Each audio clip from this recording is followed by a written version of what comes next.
This is Dr. Toby Capwell, curator, author, historical advisor, and all-round expert on historical arms and armor. And I'm your host, Dave Jewett, and today we're breaking down a selection of weapons and armor from across video games, including Helldivers 2, The Elder Scrolls Oblivion, and Destiny 2.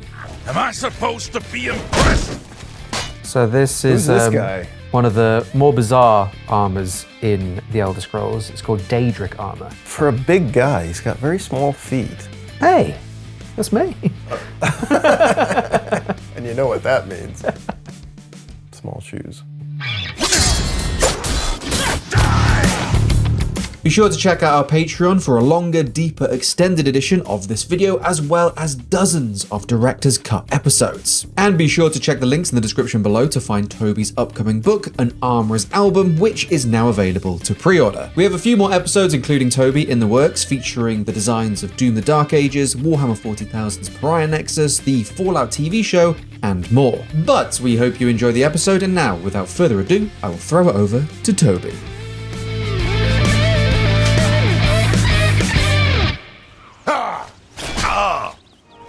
Stop! You violated the law. Pay the court a fine or serve your sentence. Your stolen goods are now forfeit. So this is the original 2006 Oblivion. It's looking a little old-fashioned here.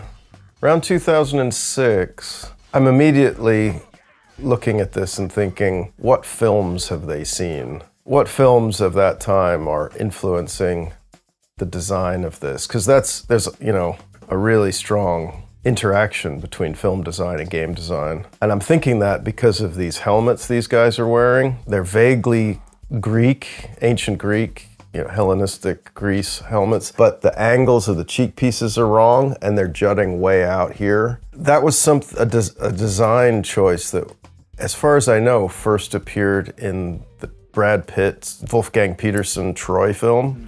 And they wanted something that looked vaguely Greek. Of course, it was totally wrong for the Trojan War period, but they needed to see Brad Pitt's face, right? So they opened up the face and dropped the cheek pieces down, so the face was much more open. And it gives this very stretched, open look that allows you to see the actor's face, but doesn't protect you really at all. I mean, the whole point of having enclosing cheek pieces and a nasal coming down is to close up the facial protection as far as you can, while maintaining your ventilation and field of view. How much of the face can you protect without compromising vision and ventilation? So that's where that kind of Greek T-face shape comes from. You open all that up so you can see Brad Pitt. If you can see the guy's face, you can stab the guy's face. But it's very distinctive, and I can't remember when that film came out, but it's sort of around this time, or just a bit before.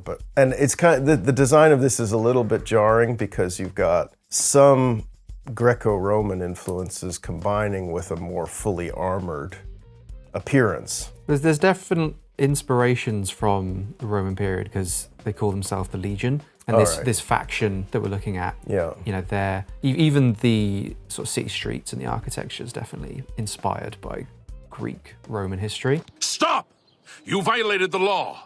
Pay the court a fine or serve your sentence. What we're looking at now is 19 years after the original Oblivion, we got Oblivion Remastered. So it's the same game, but as you can probably see, the graphics have taken a huge leap forward. And across the armors we'll look at, there's been some interesting details where they've kept the shape and style, but some of the details in the metal, the weathering, how the light plays, that's come a long way, and it's really interesting to see those side by side. Right, yeah. I mean, when I played this originally in 2006, I was like, oh my God, this is photorealistic. This is the best graphics I've ever seen. And you look at them side by side now, you're like, But they've stuck to their design. They've got their design. They know how they want their guy to look, and it's interesting to see it transferred across. But I'm still really worried about these long, pointy cheek plates. I'm worried about the safety of his face. Really, he keeps dropping his shield back as well.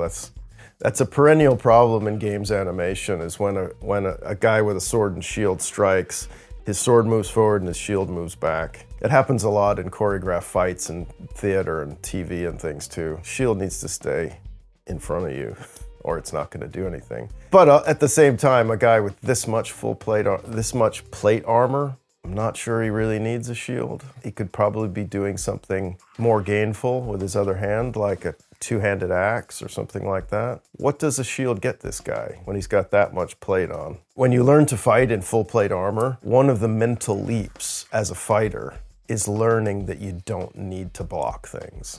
Knowing what the capability of your armor is so that you know which blows you can let it hit you and you're going to do something else. You wouldn't really worry about arrows, particularly in full plate armor. But if the shooting is very heavy, if you're fighting the English in the late 14th, early 15th century, taking a shield as well as the full plate armor might actually be a good idea. So, okay, fine.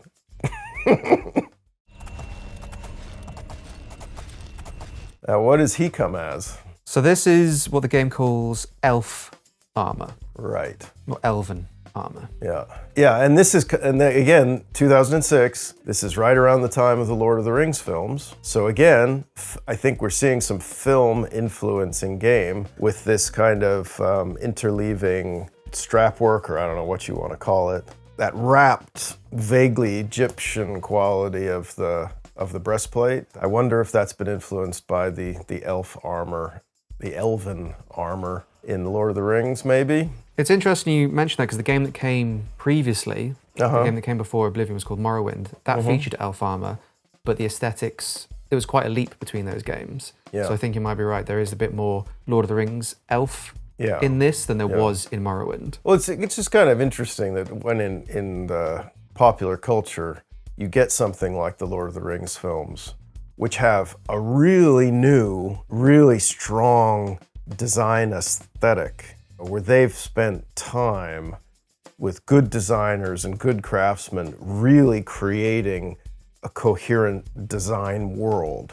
And that drops into the middle of our culture. It's always going to have all kinds of effects. And especially if it's a super popular film or series of films, there are other companies and other ways who are going to try and repeat some of that success. It always happens this way. Star Wars had a really strong new design aesthetic, Lord of the Rings. You can always track their kind of spidering out wave-like effects in design. So around that time, it would be surprising if you didn't see some Lord of the Rings inspiration, really. And of course, we've got to armor up our horse. Yeah, and they're doing, to be fair to them, they're doing things that are not of a Lord of the Rings inspiration as well. I mean, the horse armor is quite its own thing. The design of that shield seems to come from a more kind of Bronze Age place with the sort of ancient Greek Bronze Age period cutouts. You'll never take... So this is the remaster, so a jump in graphics again. And you can see more of the detail of like the helmet and the shoulders now. And the helmet looks much more like the Lord of the Rings ones. The quiver looks a lot like the Lord of the Rings design work in those films with that, the leather and the swept shape and then the inlaid curly metal stuff going over it. By this time, the Lord of the Rings aesthetic has sunk in. And the combination of that with mail, of course. Interesting little boots he's got on. The game classifies this as light armor, so there's... Oh, really? Smaller plates. And there's a lot in the Elder Scrolls where something's called light because it's made of some mythical material as well. Yeah, when you can make up the properties of magical materials, then you can start to do all sorts of things that I'm not qualified to comment on, really. He's got claws on his feet. Yeah, there's a lot of bird motifs. Is that because his feet are that shaped or because it's decorative? It's a very valid question for this game, but it is decorative. I don't know if elves in this world have dinosaur feet. Well, I mean, there are lizard people, so it's perfectly valid. Fine, sure. Well, one of the nice effects that, one of the things that they've added to the 2025 remaster, a nice effect, is there's verdigris visible on the armor. Yeah, that's kind of neat. Can't fault the textures on games like this. The rust, the corrosion, the dirt, the grime, or just the sort of subtle changes in reflectivity. I mean, it's pretty to look at. He's got a very exposed throat there as well. I'm worried about that. You see there, his plate armor just disappears into his leg when it would be stabbing him in the leg there. That horse armor is going to cause the rider a few problems, possibly. And the horse's chest is exposed, which is maybe a problem. But Am I supposed to be impressed? So this is Who's this guy? one of the more bizarre armors in the Elder Scrolls. It's called Daedric armor. Okay, what does that mean? It's like demonic armor. Okay. It's literally made out of a fictional metal called ebony, which is a weird name for a fictional metal, and demon hearts. Okay. Forge those together, you get this Daedric armor. Right. There's a lot of flavorful text about each plate is cursed, and you can hear the whispers of the demon in each plate. Right, all right, sure. None of that affects gameplay, but it's nice, flavor to then learn about 19 years later. For a big guy, he's got very small feet. Hey, that's me. And you know what that means. Small shoes. Of course, it can't be demon armor without it being excessively spiky. Very spiky. It's funny when you see a lot of games like this where you've got well-armored opponents fighting each other. It's just an endless parade of slashing. You know, all of the attacks here, he's coming into this demon-armored guy and he's trying to cut him with the sword. And it's just, you can do that all day long and you'll never get anywhere. I mean, cutting fully armored opponents with blades is not going to do anything. You've got to be cleverer and use the point and try and stab him where the armor isn't. But this kind of slashing away at range is just, maybe it gives a good play, play dynamic or whatever. Maybe it feels effective in the hands of the player or something, but yes, he got killed. See the little spin and twirl he did at the end there? That's why he got killed. Don't do that. Am I supposed to be impressed? Die! We will look at the shinier 2025 version. Oh. You can at least see more of the details in the 2025 version. The original sort of just blends it's together. it's just a massive decoration. Here you can see some more of the precise construction where he's clearly got male sleeves or a male shirt on under there, and then he's got various spiky bits strapped on. But because here you can see that if you were fighting him, if you were that guy, you'd be much better off to try and stab him in the mail. I mean, maybe he's got demon mail on that's super tough or something, but try and stab him in the mail or in the places where the plates aren't. There's lots of those. Oh, who's that? It's a pussycat. That's a Khajiit. Oh. He's trying to square up, fist fight me. Didn't work. So is demon armor flexible like rubber as well? I mean, I wouldn't like to say, but because you can see possible. You can see the plates. They seem like they're stretching and moving around. I guess that's the beauty of living in a digital world. If you're enjoying this episode, there is an even deeper extended edition over on our Patreon. By becoming a patron, you not only help to support the work we do here, but you'll also be able to watch all of our previous Director's Cut episodes, and you'll get each and every future episode 1 week early. Each patron helps support the work we're doing here at EXP, but whether you join the Patreon or watch along on YouTube, I want to say thank you for watching, thank you for being part of this journey, but now I will get back to the video.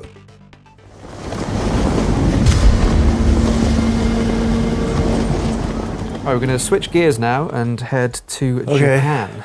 Ghost of Tsushima is one of my favourite games of recent years. So it's set within the Mongol invasion of Japan on the small island of Tsushima. But the opening is very strong, so we'll at least look at that. We are 80 samurai against an army. Obviously, some of our recent conversations have stuck with me, so I've included a lot of horse cavalry stuff today.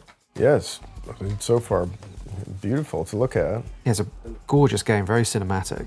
And very, very much like armor anywhere else in the world, in Japan it evolved quite rapidly. Japanese armor too in different periods can look quite different, with the really big shoulder guards tend to be a slightly earlier thing. The wearing of really prominent crests by leaders and commanders and things, it's a real thing. That's not fantasy. I think the design of the Mongols maybe have some more fictional elements to it. Yeah, I'm not the person to ask. I mean, I can see things that I recognize as East Asian. I'm way out of my depth here. I'm no longer the expert for this.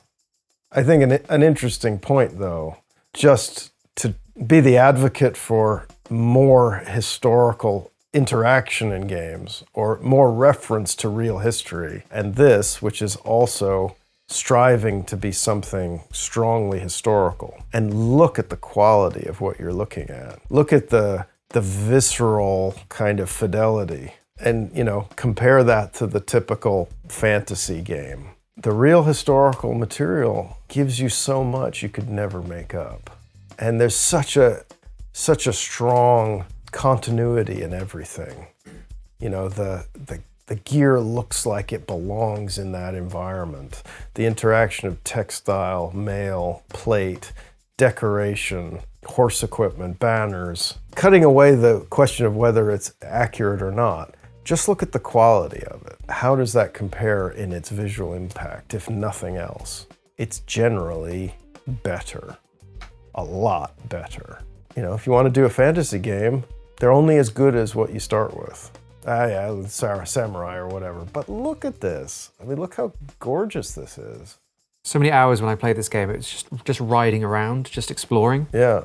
I absolutely love this game. The movement's really nice here. Why can't we have this with a knight and a two-handed sword? You know, here they're paying attention to the correct medieval Japanese movement style. A medieval knight should move in such a purposeful, dynamic way too, you know? So there's more decorated armors from your father, who's a clan leader. My knowledge of Japanese armor is really just, you know, the admiration of a spectator. But one thing I've always admired about Japanese armor is the incredible variation of different materials and different armor constructions, like here the use of scales, the use of mail, all kinds of textile, plates of different kinds, huge variety of decorative techniques and motifs.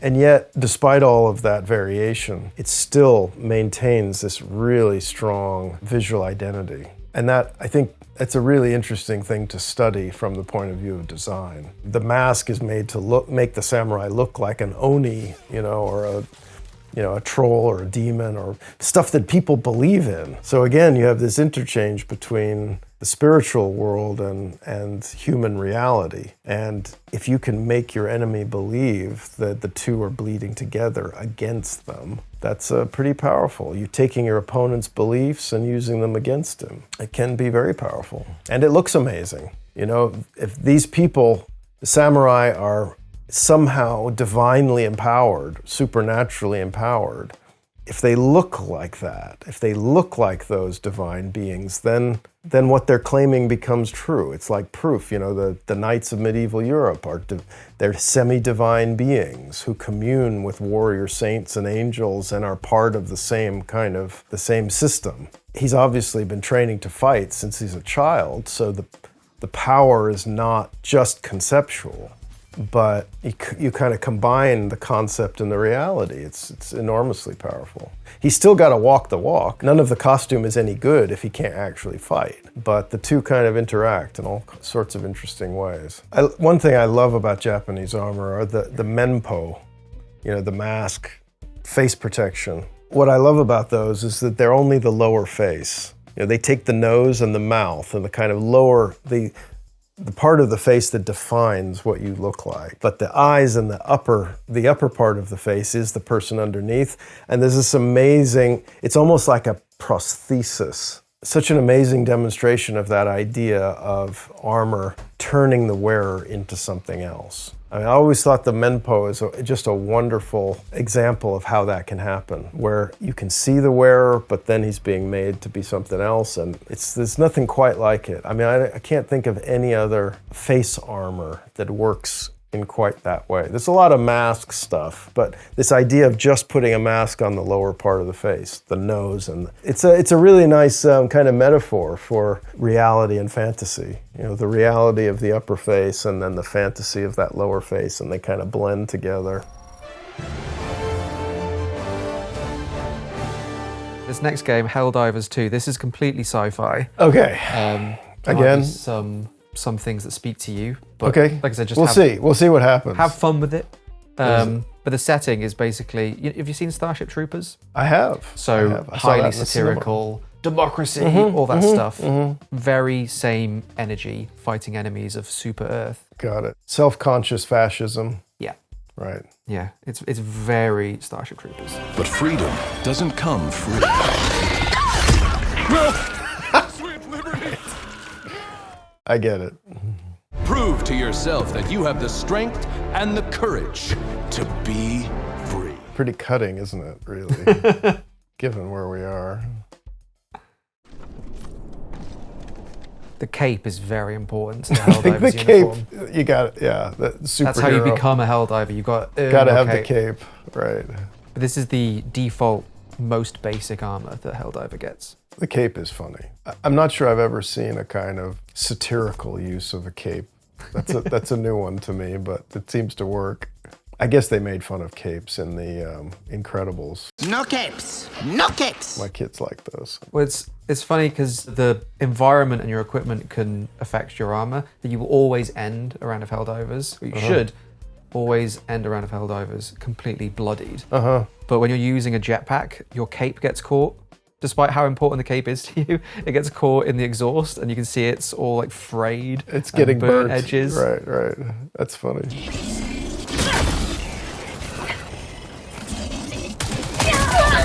Sending replacement. This is a different set. I mean, the helmet raises an interesting problem that I often see when designers of games and whatever are trying to come up with a helmet that's iconic looking and distinctive.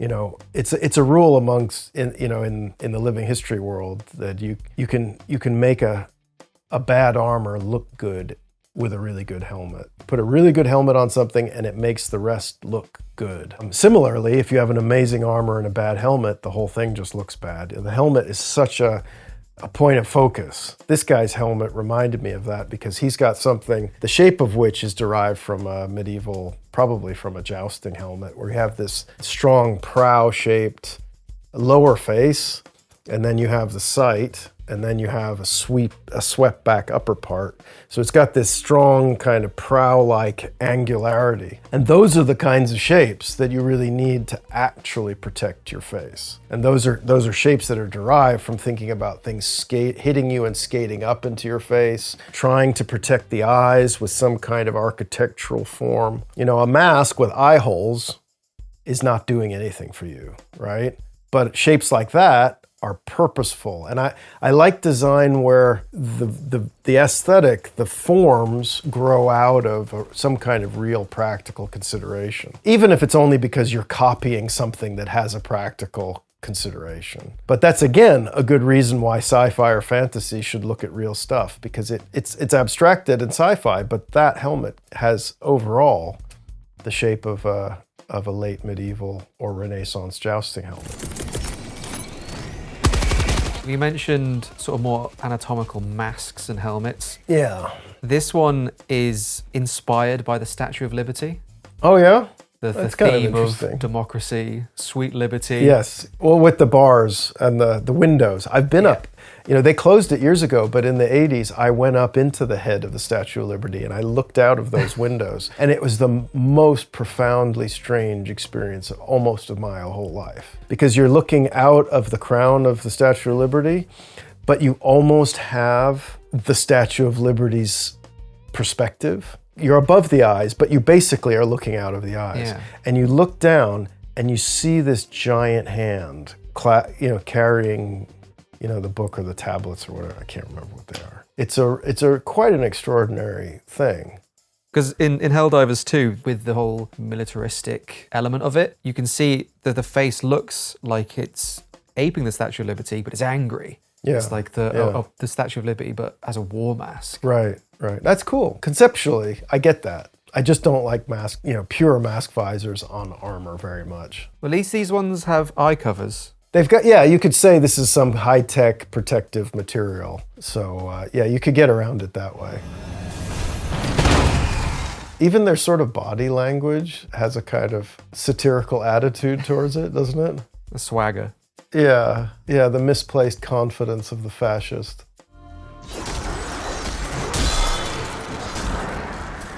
All right, finally, this was actually a submission from one of our patrons. Oh. So this comes from our community. Submitted for what reason? So on our Patreon, we allow some of our patrons to submit game clips to put in front of various experts. Oh, right, okay. And one of our patrons requested that you take a look at this. Okay, I'll do my best. Can't promise anything.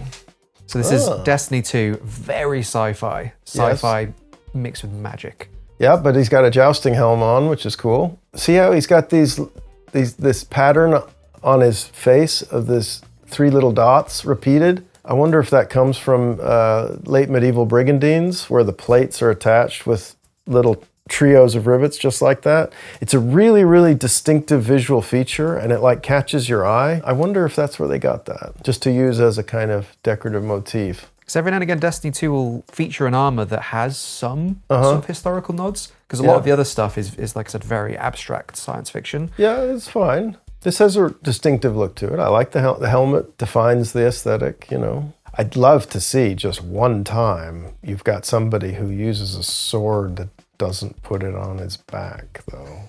Just one time. There's a laser sight on this war knife here, or? This glaive, I believe, is both a ranged weapon. It's this glaive. This glaive is both a ranged weapon and a melee weapon. Well, it's got a laser gun in there somewhere. See there, thrusting. He's using it's a point, it's a spear, he's thrusting with it. That's nice.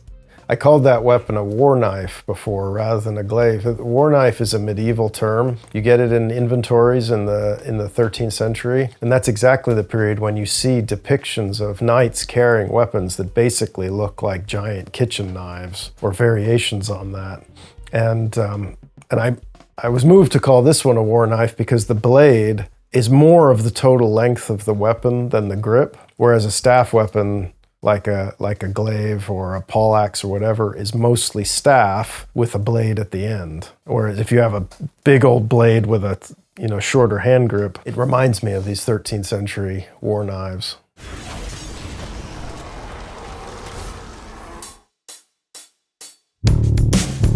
Thank you all for watching. We hope you enjoyed the episode. If you did, be sure to hit the like button and subscribe so you don't miss out on the future episodes featuring Dr. Capwell. Links to more of Toby's work can be found in the description below. And as always, I want to give a massive shout out to all of our supporters over on Patreon for continuing to support the work we do here at EXP. Thank you again for watching, and we'll see you real soon. I'm supposed to be impressed. Die!